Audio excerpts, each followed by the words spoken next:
stories.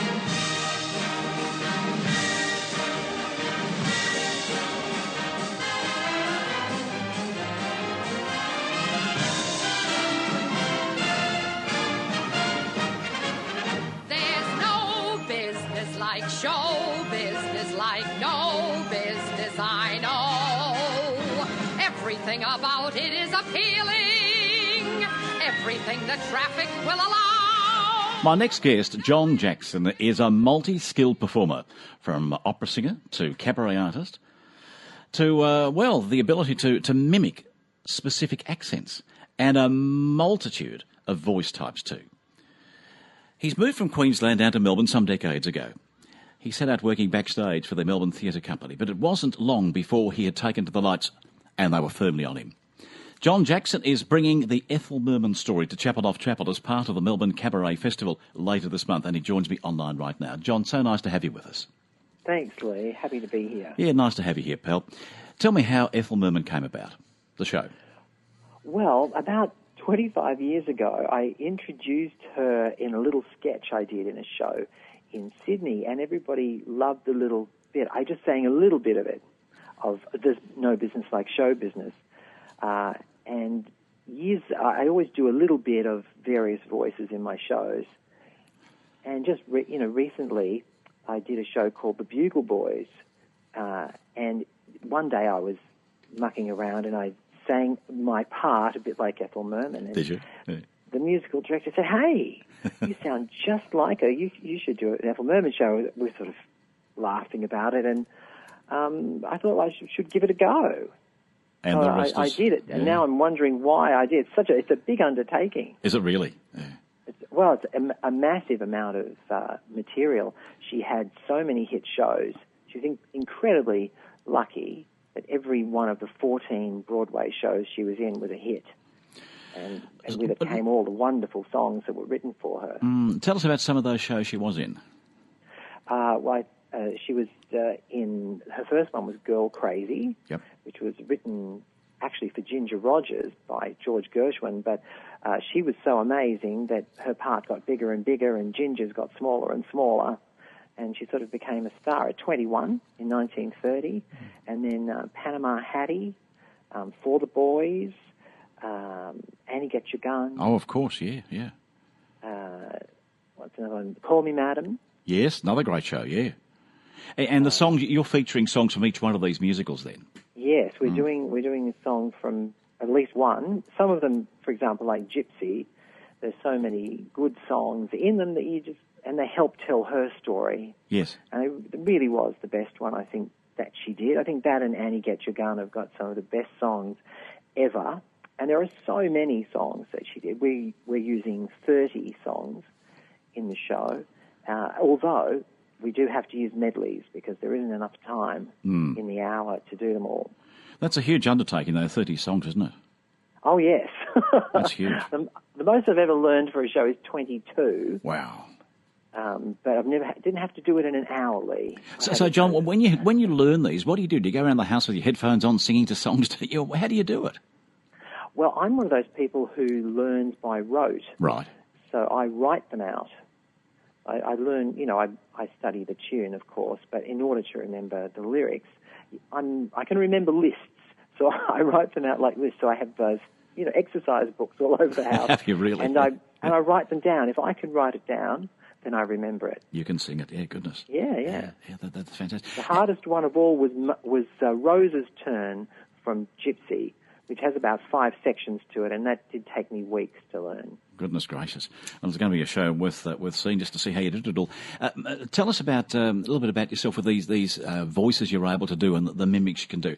How do you go about setting yourself up for someone like Ethel Merman, for instance? What do you have to do to prepare your voice? Well, it's interesting that you ask that because doing a little bit of Ethel's singing voice isn't so difficult. But to sustain an entire show, you really have to look into the mechanics of doing it. So operatically, when I worked for Australian Opera and other opera companies, I sing a countertenor role, which is kind of like falsetto. And so Ethel doesn't sing like an opera singer. She sings like a Broadway singer. So although the technique starts off the same, you really have to pick out the things in her voice that are peculiar to her. And in Merman's case, it's the vowel sounds. So, she goes, "Go on with the show." That's sort of right, yeah. big round O's she never took a singing lesson in her life. Didn't she? No, never.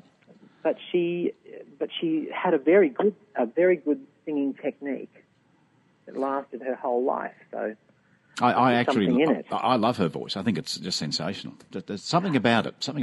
There is something about it, and I think the interesting thing is that voice was invented before microphones. So when she sang her first shows, Broadway shows, you had to be able to fill, say, a 1,500-seat venue, like the Shubert Theatre in New York City, and sing over the orchestra without a microphone. Hard days. Yeah, hard, and you really, really had to be able to belt. And most people sang in an operatic style to make the voice carry, but I think she invented Broadway belting as we know it today. That's what she invented, I think. Broadway bell, they call it, yeah. Yeah.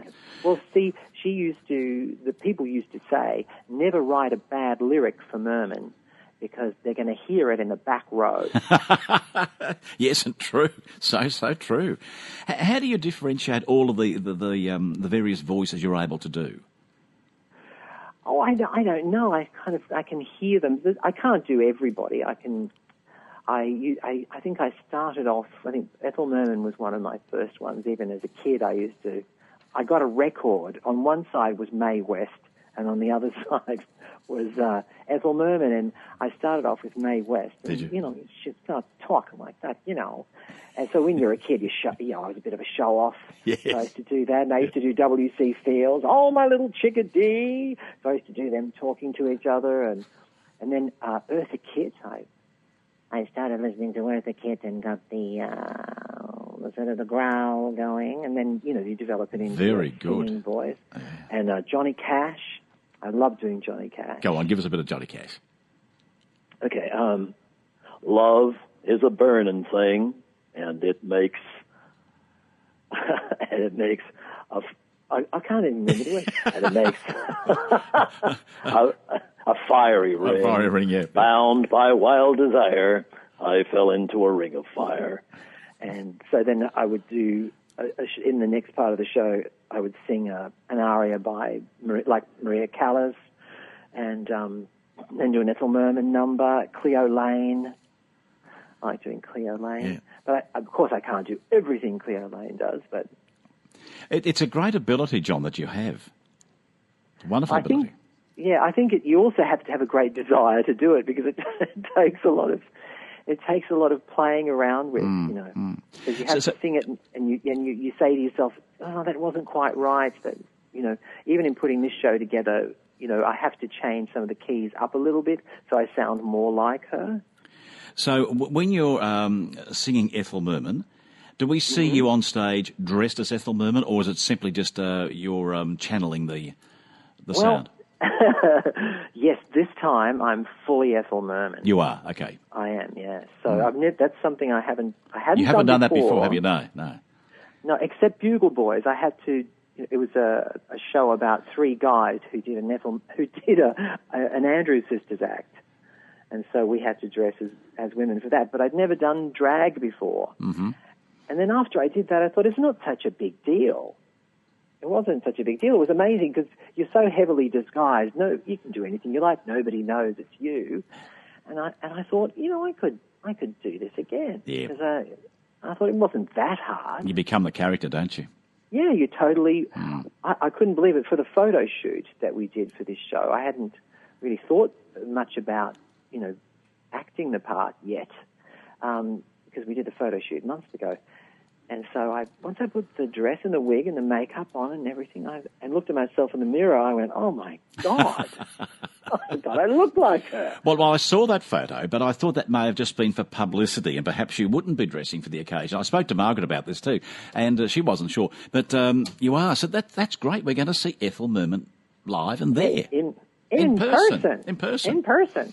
Hey, it's very different to the designing days of Nicholas Datner for you, isn't it? Well, it is, although it does use your it's another creative outlet. Yeah. I loved working for Nicholas Datner. That was a fantastic job. And he was such a great employer. He let me go off on tours with my band and doing shows. I'd say, I need 6 weeks to go to Sydney to do some shows. He'd go, okay. Okay, John, go and do it. Yeah, he let me be that flexible for 17 years. Gee. Yeah, he was a fantastic person to work What about for. Linda Black? You know, that's my own little business. Down in McKinnon. I'm not as lenient as Nicholas was. No. You're not a good boss. Well, you know what it's like. I don't know if anybody listening works for themselves, but I tell you what, you know a hard day's work when you work for yourself. You do indeed. Yes, you really do. So it's a restaurant down there in McKinnon Road, McKinnon, I think, isn't it? No, it's we do clothing alterations. Oh, it's a clothing. I thought it was a restaurant. Okay, so it's clothing alterations you do. Oh yes, we do tailoring and made to orders and okay. all that kind of stuff. You do a lot of theatre stuff. Very labour intensive. Yeah. Okay. Well, I some thought you were involved sometimes. I thought you were involved in a restaurant somewhere too, but you're not, obviously. No, I'm only good at eating at restaurants. That makes two of us. So, Linda Black, we can come down there and have our clothes altered, can we? You can if you want to. Okay. I'm very busy though. You're very busy. All my spare time's being taken up with learning Ethel Merman songs. Well, I dare say you're going around the store, are you? Just doing Ethel Merman when the customers are coming, get your dress taken up, whatever, and I'll just sing you a song and I'll rehearse. I usually stop when they come in. Do you? So, yeah. Oh, well, they might think I'm completely bizarre if they came in and there I was, you know. But you've got a free rehearsal there. You've got a nice rehearsal room and off you go. Well, I could do, but I don't. It's not. We're not overrun with customers, so when they're not in there, I'm sort of going, "You'll be swell. You'll be great. Gonna have the whole world on a plate." I can't wait to see the show. Yeah. Did I hurt your ears? No, you didn't at all. I could take it all day. It's beautiful. June the 21st to the 25th. You are. Yeah. Go on. I was going to say she sings honest, loud but honest. Yeah, she must have had some fantastic lungs. She sure did. I think she had about 4. Yes, yeah, I think you might be right. I'm going to be away when you open it to Chapel Off Chapel or overseas, but I am back on the 24th, so I'm going to try and get to see you on the 25th. Oh, great. And I'll probably know the show by then. Well, yeah, it'll be well rehearsed, and you've taken it out on the others first. Yes, we'll come in the last night to have a wine afterwards. It should be all right. 21 to 25th of June, 7 o'clock at Chapel Off Chapel, a great venue. And you can ring the chapel right now. The phone number is 82907000, 82907000, to go along and see John as Ethel Merman. The Queen of Broadway, the Ethel Merman story. John, I wish you well for it, mate. I know it's going to go well. You're a great performer, and perhaps bring along a couple of sewing machines too. Oh, please. No? Couldn't you do that on stage? In the spare time. In your spare time, a couple of machines there. Good on you, pal. You take care. We'll see you later in the performances. Thanks, okay, Leigh. Thanks, John. Bye-bye.